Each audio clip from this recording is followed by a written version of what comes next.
Ladies and gentlemen, good evening, boxing and MMA fans from around the world. Introducing from Bassett, California, the third man in the ring, Popeye Ray. Hey guys, welcome to Third Man in the Ring. I'm your host, Popeye Ray. Before we start, get on YouTube, get on Patreon, subscribe, tell your friends. But today we have an awesome interview. All you MMA fans, we're talking about, there's a lot of schools in California, a lot of schools in Southern California, but this particular school has made a name from the amateurs to the pros. So today I want you to give a warm welcome to Millennia founder, Romie Aram. Romie, thank you, brother. How you doing, Thank sir? you, man. Sit down, bro. So how's everything going, man? Good. It's going good. So real quick, tell the fans a little bit what you offer here at Millennia. You have two schools, right? We have Rancho, Cucamonga, and Chino, California. Chino. Right? 2 locations, Rancho and Chino.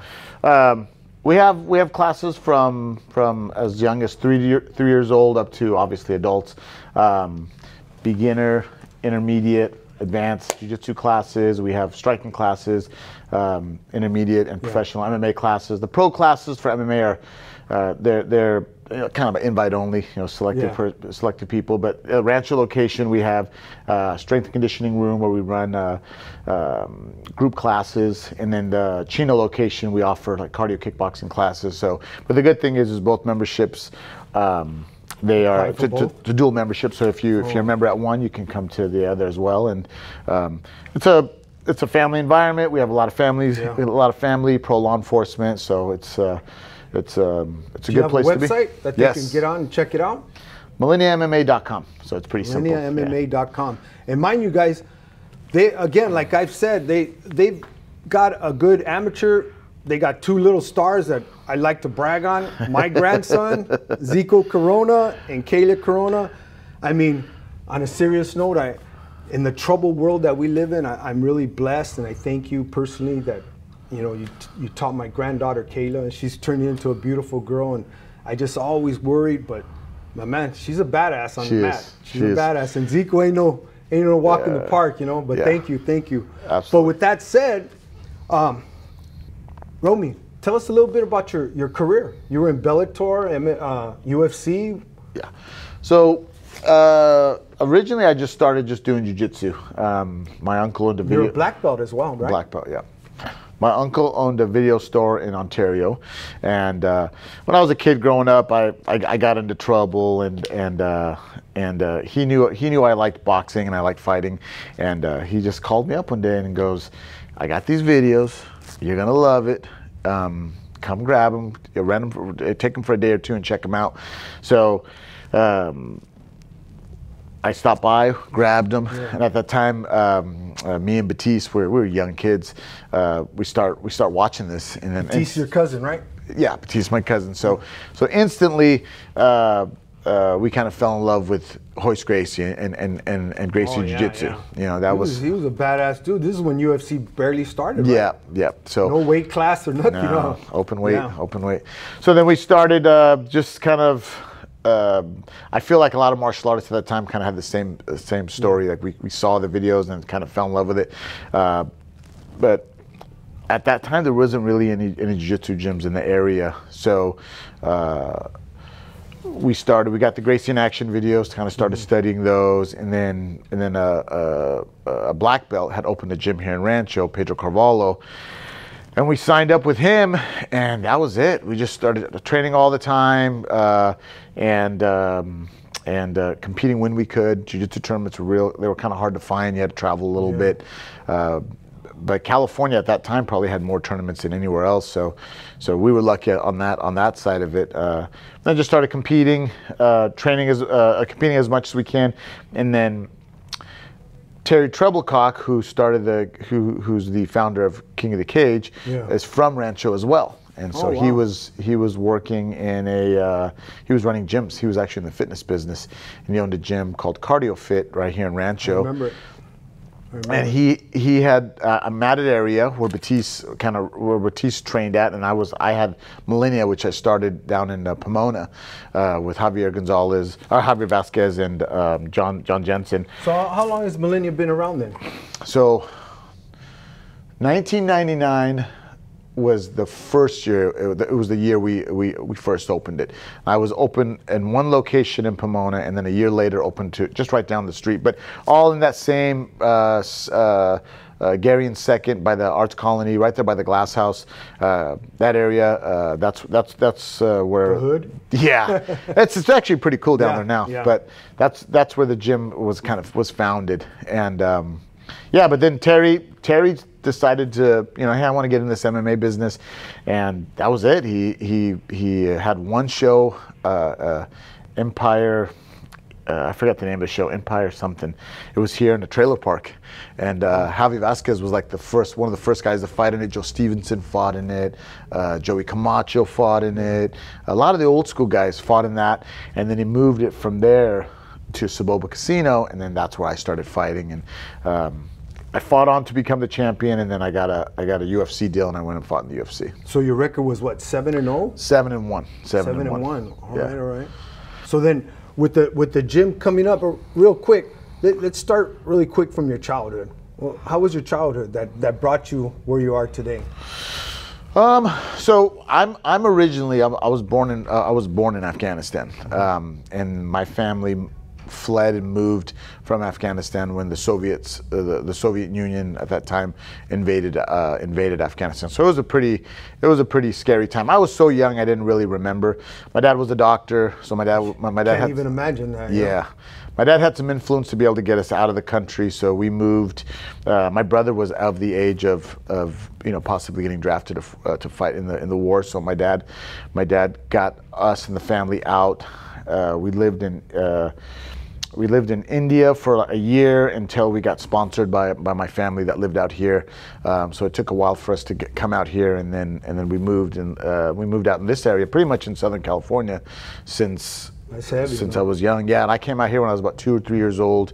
So I don't really remember back home, but otherwise than that, I grew up in Ontario. And my dad was big on school, and my brother and sister were kind of followed dad's protocol of focus 100% on school, and I like sports, and I always veered off towards sports, and I played soccer as a kid, and then so you kind of knew already you weren't going to be no doctor, right? Yeah, that was more my brother and sister. They're more the brains, and for me, I enjoyed playing sports and stuff, and I played soccer as a kid, then I played football, and then after high school I got into really my senior year in high school I got into jiu-jitsu, and ever since then I've been doing that. Were you fighting a lot though?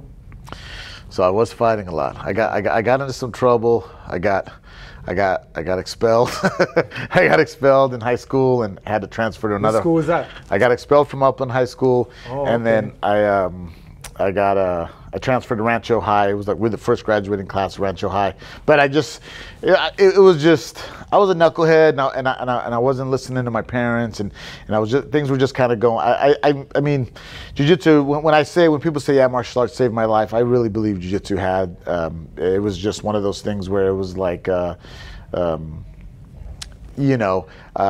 was raised by good parents. Yeah. It wasn't anything like that. It was just, I don't know, man. Trouble kind of came my way, and jiu-jitsu kind of just focused all my energy and time into something positive, and it really changed me. In my opinion, tell me if I'm wrong, Romie. A bully, when they get into martial arts, a bully, it brings them down to a hair. Somebody that's low in confidence brings them up in hair. Yeah. Somebody that's just a knucklehead that just likes it just chills them out a little bit. Humbling. It humbles them, Humbling. Because you realize, wow, that guy's tough, eh? Yeah. Whoever you're wrestling with or doing jiu-jitsu with or sparring with, you're like, wow, you know what I mean? Makes you realize that looks don't mean anything. That's right, looks are deceiving. The toughest looking guys aren't always the toughest guys in the room. That's right, I've seen some skinny guys in boxing, just viciously. Yeah. You know what I mean? Same thing in MMA. As some of you fans know, I used to be a coach here. Romie would let me be a boxing coach here, and he helped me get my MMA referee license. So, I appreciate that too, So you graduate from high school, you get into jiu-jitsu. So you started from scratch, what, white belt? Yeah. Pretty much, right? Yeah, Just like everybody else, huh? Yeah. Yeah. I was 16 years old when I started doing jiu-jitsu. So I'm 46 now. So 30 years I've been in jiu-jitsu and martial arts. And yeah, I was in high school. It was the summer of my summer graduation, and I found jiu-jitsu, and it just, I thank my uncle for it. He knew. He saw. This is for you, huh? Yeah, he's like, this is what you need. You need to focus your energy into something like this, which was awesome, because literally the day we watched those videos, I called him back and asked him, "Are there more?" He says, "There are more. They're coming, and when they come, I'll give them to you." And then that was it. We just fell in love with it. Yeah, that's awesome, man. Yeah. So with that said, when did fighting actually competition, not necessarily the tournaments, but when did you say, you know, I'm gonna turn pro? I'm gonna run with this. So, and this whole time you had your gym, right? Well, no, I take that back. You said. So I graduated in 1994. So I trained for about 5 years before I opened up a gym, and so at that time I didn't have my gym yet. I was still just a kid training and stuff. Oh, when I started fighting, yeah, at that point I had already opened the gym up. But it was kind of meant to be. Jiu-jitsu was always the reason I got into jiu-jitsu was from watching Hoist. So I liked sport jiu-jitsu, and back when we were training, it wasn't no-gi, it was all just gi jiu-jitsu tournaments. Yeah. I always liked sport jiu-jitsu. I loved how it's something that is effective for all sizes, and it's something you can practice daily live, so you can actually train with a person who's resisting, and you're actually getting real-time results, you know. So but the big picture was how I got into jiu-jitsu was MMA, was to watch the competition and the fighting. So I always felt like at one point or another I was going to try it. Like if I had an opportunity to fight and give it a shot. You knew in your heart it was coming, right? Yeah, I wanted to try it. Like I didn't know if it's something that it was gonna be something that was a career move, or just something I wanted to just say, you know, I want to walk out there. And at this time, this is when it wasn't no weight classes, no? Or no, did they make weight classes yet? There was weight classes then. Because I remember when Royce Gracie fought, yeah, he was fighting guys twice his weight. Yeah, and still winning. Yeah, it was pretty amazing. Yeah, that's what made jiu-jitsu so popular. Stand out. It was the fact that you see this guy who doesn't look like, you know, very physically intimidating person, compared to some of these guys who are Olympic level wrestlers, or, you know, world champion boxers, or you know, high caliber competitors who just looked physically more dominating than Hoist. To see Hoist use, you know, this technique of fighting off his back and being able to submit guys, or getting to people's backs and getting the submissions, it made it really unique. Yeah, that was crazy, man. So what was your first fight like? Your first pro fight? Did you have an amateur career? Because I don't remember Camel back then. So the wild thing is like Javier Vasquez, who's one of the original partners with me at Millennia when we opened up Pomona. He was probably really the first one of our group of friends who were just finding these things like cage combat, I think in San Pedro, neutral grounds, which was were these underground? Yeah, super underground. Yeah, so they were the neutral grounds was literally, it's like that movie Brad Pitt, huh? Fight Club. Oh yeah. So Javi was like fighting in neutral grounds and cage combat, and he was, you know, hey, I got this fight. You want to come and coach me, or come help me get ready for this? So we were kids, man. When Millennia first kind of came together, we didn't really have a head coach. Like, if you're my partner and I'm getting ready for a fight, you're my head coach for the next 3 weeks. Yeah. And then when it's your turn to fight, I'm your head coach. So we kind of leaned on each other that way. So Javi would have these fights, and you know, we start going to these fights, and Javi was back then, man. I mean, the guy hurt his knee. He had a couple of serious knee injuries, but Javi had the potential to be, you know, one of the best fighters in the world. He was amazing, and especially in jiu-jitsu, he was a world-class level jiu-jitsu guy. But he was fighting these fights, and he was asking me, hey, come out and coach me, and so we would go out there, and we didn't know how to throw a punch, so everything was just, you know, throw a couple shots, get him to extend and take a shot and go in. And so Javi was taking guys down and subbing them, and then he did a tournament at Neutral Grounds, and it was crazy. It was literally, I want to say one of the fights we had, it got raided. It was literally, we're just grabbing our gym bags and running out the back door and getting to our cars. Like underground fighting. And there was really nothing that could happen except that any of the guys that were licensed through the state for back then, like boxing or boxing and stuff like that, or kickboxing, it could cost you your license. Yeah, so it was, but it was. I know how it is to get suspended. Yeah. So it was an interesting time, but so for me. I saw it on TV, and then one of my partners started doing it, and I started gravitating towards it. Like, if I get a chance, I want to try to do this. And then Terry, started King of the Cage, and it was just so close to us. And I think most of the fighters in Southern California at that time, because Terry was running shows everywhere, especially up and down California. Most of the MMA guys back then, they all fought in King of the Cage because he had shows in Tahoe, Central California, and then he had shows down here in Ontario. Yeah. Manny fought one of them too, didn't he? Yeah. So we all, anyone from California, probably the show at that time that we were fighting the most in was King of the Cage. King of the Cage. Yeah, so I got the opportunity and I jumped on it, and it was the funnest and the scariest thing I ever did. It was a lot different than grappling tournaments. You're fighting in front of a crowd. Oh yeah, major crowd. Yeah, and it used to be just literally just it was just a tarp, a curtain between us and the crowd. And the crowd, I still feel like sometimes I go to fights and I hear guys in the crowd, and I'm like, it's funny sometimes, but back then the crowd was even wilder. They just said the craziest stuff, So it's I'm like my early 20s. I'm about to go out there and get in a cage fight with a guy that's been training to fight me. My friends and my family are in the crowd. I can hear these drunk guys screaming on the other side of this curtain, and I'm just kind of like, what am I doing? For $100, I'm going to go out there for $100 and do this right now. I love the sport. Man. Yeah. And then after I did it, I was like, I want to do it again. So it's, the rush is just, I can't explain it. That's why with my fighters and people who do combat sports, I tell people, I said, you always got to keep your head up if you took the walk. Anytime you make that walk, keep your head up, because you are a very, very small percentage of people in the world that would be willing to do what you did. It takes a lot of guts to do it, man. It takes a lot of guts. And of course we all want to win and succeed in anything we put our heart and time into, but you gotta have some I gotta have a set to go out there and do something like that, Right, well, so with that said, you go on to have 7 fights. You actually fight for UFC with the last one, no? Not my last fight.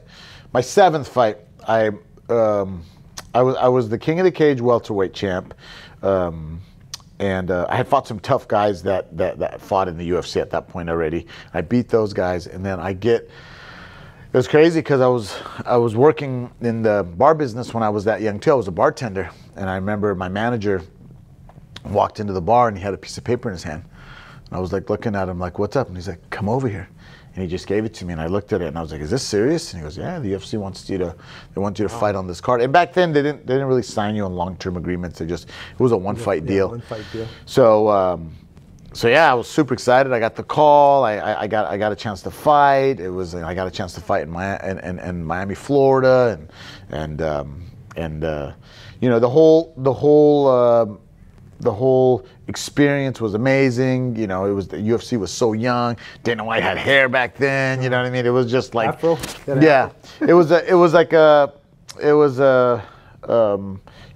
GSP was the champ. I think the main event for that card was Matt Hughes versus Sean Shirk. And the fight didn't go my way. I mean, I don't know. But you were telling me earlier that if everything was to happen wrong, that fight, everything was happening wrong, right? Yeah, it was just, I mean, my opponent beat me, and there's he. Well, we're talking about prior, just weight and all that.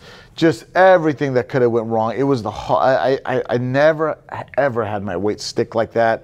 My weight cuts were never a big thing for me. Weight cuts were, I mean, they're never fun. It always sucks to cut weight, but my weight just stuck. And after I hydrated up, I got sick. I had to run. I couldn't hold food down. I mean, I'm walking in.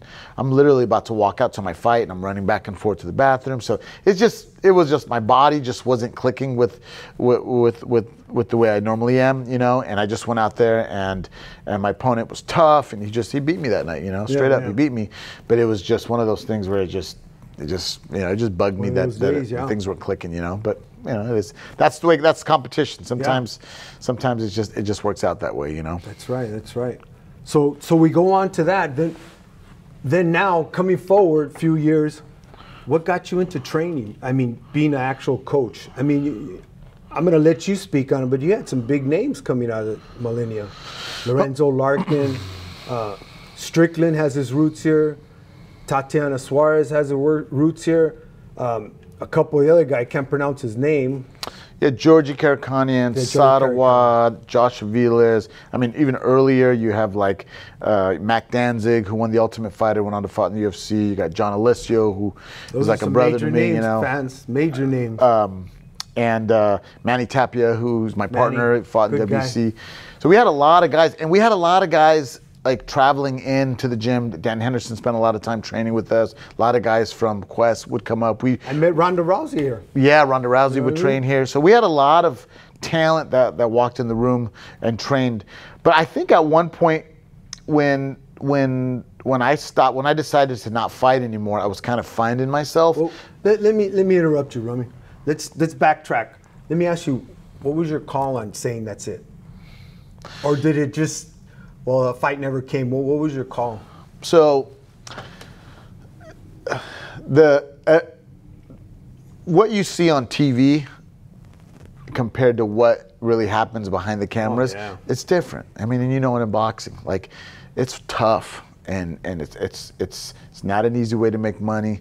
It's, you know, very few make that big money, you know. In boxing, it's a little different, you know. But in MMA, especially at that time, you're not getting paid a lot, you know what I mean? And so I lived out of all my gyms. We converted, but like Pomona was like a frat house when we had the Pomona. We had 3-bedroom apartment upstairs. We had 3 bedrooms downstairs. We had 2 bathrooms. Me, Javi lived downstairs. Upstairs, we had, you know, guys like Rick McCorkle and Dave Avila, Charlie. We had a bunch, and then we had guys just coming in all the time, staying with us from Japan, everywhere, living with us. So it was fun in my early 20s to just be on the mats, living the life and doing it. And then after the loss in the UFC, I went on and I fought again and I won. So I was like, okay, I'm going to get back on the horse. I'm going to start pushing again. And it was just, I got a job opportunity. And when I'm telling you I was living the life of a fighter, I'm telling you, I mean, I lived in the back room of my gym. Yeah. I had a bedroom in there, and pretty much I would just go to my mom's house to do laundry. But it's not a lot of money back then. And so I kind of made a decision to do something else to be able to help me survive and support myself, to be able to also keep the gym running, because the gym was, you know, it was jiu-jitsu gyms and MMA gyms back then. They weren't making they didn't have the popularity that they have now. So it was hard to keep the doors open. You know, sometimes I had to work my other job to keep the lights on. You know, because I have friends and I have athletes that, you know, depended on that gym to be open. So you know, you sacrifice a lot back then to have that type of a business. And I mean, I don't regret. You weren't a married man then either, right? Oh yeah. I mean, if I was married, it would have been even different. I would have probably had to walk away from it completely, because I wasn't married. I didn't have any kids, and I was able to, you know, focus on just that, you know. But that is what initially made me choose to, hey, look, I gotta kind of decide. And it wasn't a permanent thing. It wasn't It wasn't, hey, I'm going to walk away for good. It was just, hey, I got to get on my feet. I got to get things going. And then once I started working, got food on the table as well. You know? Yeah. Once I started working, and next thing I'm like, oh, I got some money in my pocket. I was able to buy a house and you know, buy a new car. And then all of a sudden I was like, these are nice things to have. You know, I kind of want to keep these things. You know, so it kind of made it hard to go back into, you know, fighting. And I want to say right after the UFC, I started kind of doing this. Then I took time off work and I fought one more time, and I won. And then I realized, if I want to do this, I got to be all in.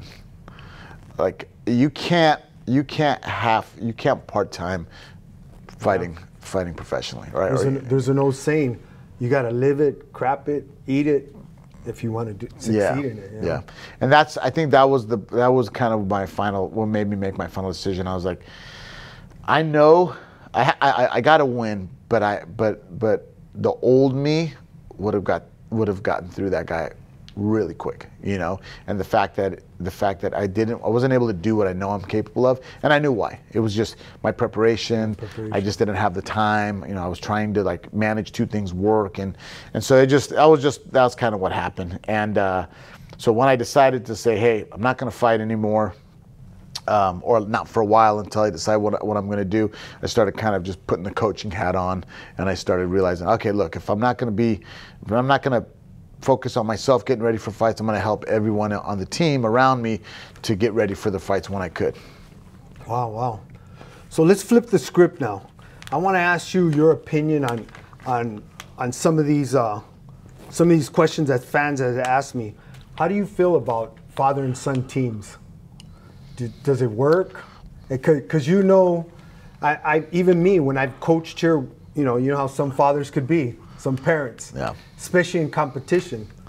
I know sometimes it works, sometimes it don't. I mean, what do you feel about it? To me, it's really about the dynamics between the father and the son. Now, I will say, if that father competed, you know, if that father, if you are being trained by a father who's a professional boxer, it's different than being trained by a father who's training you to be a professional boxer but has never fought, right? Yeah. So experience, understanding good days and bad days, not over pressuring. These are things that I feel happen with fathers who have personal experience in that field. Whether you're a BMX coach and you're coaching your kid, or you're a boxing coach coaching your kid, or MMA guy coaching your kid, Jiu-Jitsu guy coaching your kid. If you have experience in it, you understand that it doesn't always work perfectly. And I feel like those relationships can work sometimes. I feel like, and that doesn't mean that it'll always work. Sometimes you'll still have that really pushy father and stuff like that. And for some personalities, they need that push. You know what I mean? They might be a little lazy and might need to have somebody to kind of give them that push. So there's so many factors that play into it. How do you feel when I don't know if it's happened with you, when you're coaching somebody and the father interferes? Yeah. So you know what I mean? So I have a rule. There you go. Like that. That's where I'm trying to corner you at. Yeah. So tell me your rule. So especially for my kids, parents, fathers, mothers, they cannot coach. I don't let them coach. As long as there's a coach from the gym at a tournament, we let the coaches coach. Like I have a 15-year-old son who wrestles for Etowanda. He's a starting 106er. When we go to tournaments, I tell him, do you want me to coach you, or do you want to have the other coaches coach you? And now he feels more comfortable with me coaching him, but when he was younger, I knew he was much more relaxed with one of the other coaches. I think with me coaching him, he feels like the pressure of what I expect or what I want, or because I'm the owner of the gym. So I pulled myself away and just said, look, I'll have Coach Javi or Coach Taylor or Coach Ian. I'll have them work the chair, and they could be a coach. And as he got more experience, you know, now he feels more comfortable with me coaching him. But he also understands, you know, and I've had to check myself. Like sometimes I would get a little upset with the results, and I had to check myself. Like, hey, don't be that guy that I don't like. You know what I mean? I was just gonna say, you know, so it's the same guy you're talking about. Yeah. Don't be that guy. Yeah, so it's I just find, it's funny you say that, because I tell my son Raymond, I go, you know what? Remember I used to be hard on you, Emil? Don't do that with Zico. Yep. Don't do that with Zico. Yeah, well, you know, no, mijo, don't. Let them coach him, you know? Yep. And I tell Zico, mijo, just listen to your coaches, you know? Yep. But no, that's what I'm saying. Don't be that guy, yeah. Yeah. So have you had any other bad experience where you had to tell the dad, well, you know what? You coach him then. Has it gone to that point yet? I feel I've had a few experiences like that where you know it if I tell you something, you might take it as resentment. You know, so a lot of times I'll just have, because my relationship is not with the father. My relationship is with my athlete. Yeah. So I just talk to my athlete and I say, hey, do you like this? If you don't like it, you need to address it. I'm not going to get between you and your parent or whoever it is, but you need to have a conversation with them about it, and just at least let them understand that, hey, well, you know, however it is. Hey, on fight day, I kind of want to just be with my coaches. You know what I mean? Or hey, please, on fight day, I don't want to get bombarded on, you know, emotional, like inspirational speeches or this or that or this or whatever. Like let me just be relaxed. Let the coaches that have been working with me kind of just stay in my head and stuff like that. But a lot of that is you're never gonna emotional speeches. That was me. Yeah. It's never gonna really get handled unless it gets handled between the athlete and the parent. There needs to be communication, and there needs to be understanding on both sides, you know.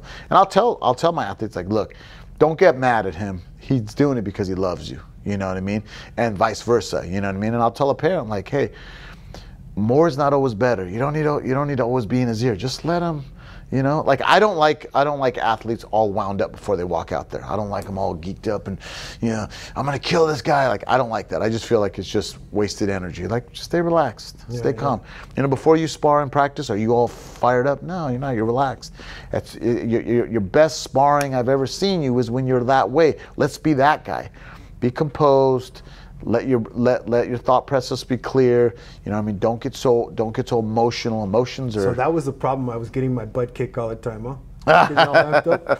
You know, and some guys. Now you tell me. Yeah, some guys they have to fire themselves up in moments of the fight where, you know, they get hit with something and it kind of like, okay, so we're going now. You know what I mean? And that's okay too. You know what I mean? But I just feel like, you know, sometimes I'll watch guys in the back warming up and they're just going crazy and screaming and yelling and all this stuff, and then they go out there in the fight and they're just flat. They got nothing. They spend it all in the back room. You know what I mean? So, yeah, that's the same thing with a parent and fighter. Like, don't get him out of his comfort zone. Let him stay relaxed. Let him.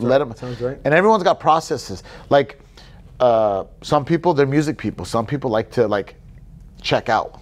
You know, and some people like to be completely present. You know what I mean? They want dialogue. They want to talk. They want to laugh a little bit. They want to stay relaxed.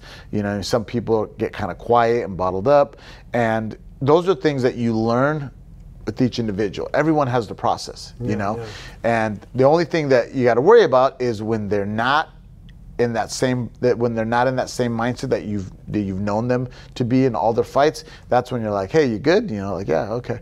You know, because you know, hey, they're not. You know, if they're quiet, they're over talking, or they usually like to talk, and then they're corner listening to music. You're just kind of like, you know, and it could be a little switch up or whatever. But everyone's different, man. Like Javi Vasquez used to cry like a baby. He cried, and it was his process, and I got used to it. So like I would be just hanging out talking to somebody, and Javi's right next to me just crying, right? And people are looking at me like, crazy, huh? People are like, what the fuck, dude?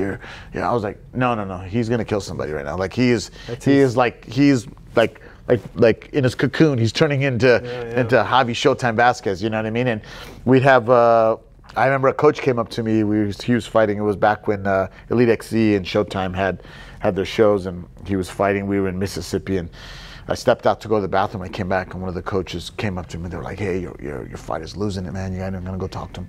And I'm like thinking, what's going on? I walk over, and it's Javi's, you know, he's pacing around, and he's crying, and I'm like, nah, man, this is how he is. Yeah. You know, this is how he is. And he's like kind of like exception to the rule that kind of burn some energy, and you know, sometimes I think it's unnecessary energy, but for him it was his process, and when he did it, he was an animal, you know. Yeah. So. And here's another question, and remember, third man in the ring, we don't get into politics, but what is your opinion, and this is my opinion, do you think police officers should take at least a minimum one class every 6 months, every month of jiu-jitsu? Maybe, and not all situations, maybe they won't have to use a gun, maybe they won't have to use a taser, maybe they don't have to put a knee in the neck. You know what I mean? I just see that, you know, as my son Ray Jr., he's a police officer, and I always tell him, you know what, you should start rolling, Meal, because in case something happens, I'm guessing, this is just a guess, because unfortunately I've been on the other side of the law, you know, but what do you feel on that? What do you even introduce yourself as you're pro law enforcement, yeah. which I am too. Yeah. Which I am too. I feel like officers should train all the time. And I know some officers are worried about being injured and getting hurt for work and stuff like that. But the beauty of jiu-jitsu is you don't always have to go live. It could be done and you can just work drilling and stuff like that. But I mean, you're talking about, like, if there's anyone that would need this more than anybody, it's them. You know, we're talking, for me, you know, when I was younger, it helped me get out of trouble. The sport of jiu-jitsu and martial arts helped me get out of trouble. And then it helped me become just a better martial artist for competitive reasons, right? But in the big picture, why do we get into martial arts? I mean, for some people it's exercise, some people it's, you know, lose a little weight, but ideally the main reason why is to be able to defend yourself. Yes. You know, and police officers are, you know, they are constantly putting themselves in danger. You know, and I feel if they're confident in that, somewhat confident in that, they won't go to the gun right away. Yeah. And I'm not saying that they always do. There's good cops and bad cops. You know, we all know that. But I truly think if they took jiu-jitsu and practicing it, it would make them a lot more confident. Yeah. When they have to subdue somebody. Yeah.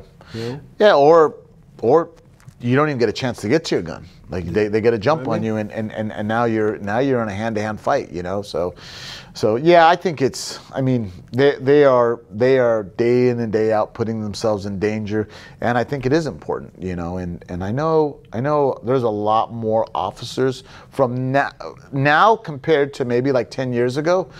I have like, I want to say probably like 20% to 25% of my clientele here now are law enforcement. We have a lot of LEOs here. And I think more and more are realizing, hey, I need to get in here. I need to start training. You know, the streets are getting wild, you know, with all the stuff going on with the homeless and just like, you know, it's mental health and I couldn't imagine being a police officer and not having some type of martial arts training, you know, and consistent training, you know, because you have to be consistent in it to get better or to make sure that you're staying sharp and stuff like that. And I know it's not mandatory. I mean, I know. I really think they should make it mandatory. Yeah. I really think they should. Yeah, and do it in a way where it's not, you know, you're not getting thrown on the mats and going live with, you know, guys. Well, that's my next question. Yeah. But like you just said, live. This is where me and you have talked about before. I'm 100% boxing. I've been in boxing since I was a kid. I fought as a kid. And I've always talked with you, Romie, about how, and I've been here when when Lorenzo Larkin has sparred, when Strickland has sparred, Tatiana has sparred. I did Tatiana's first amateur fight. But with that said, I've always noticed it's like 50% when they spar. And I've seen when they've sparred hard, I've seen you actually tell them, relax, guys, relax. Where in boxing, these guys are sparring, trying to take their heads off. And when they go to the fight, I'm not saying I'm a doctor, but when they go to the fight, I'll put money on it that they're already hurt. Where if you go full contact sparring in MMA, it's almost impossible. I'm not saying you can't, but it's almost impossible to go fight a week later with a bruised leg, a muscle hurting, big old knot on your forehead. How can we, and this is coming from my side, how can we implement that in boxing? Hey, thanks for watching, guys. If you want the full interview, get on Patreon. Subscribe, guys. Thank you. God bless.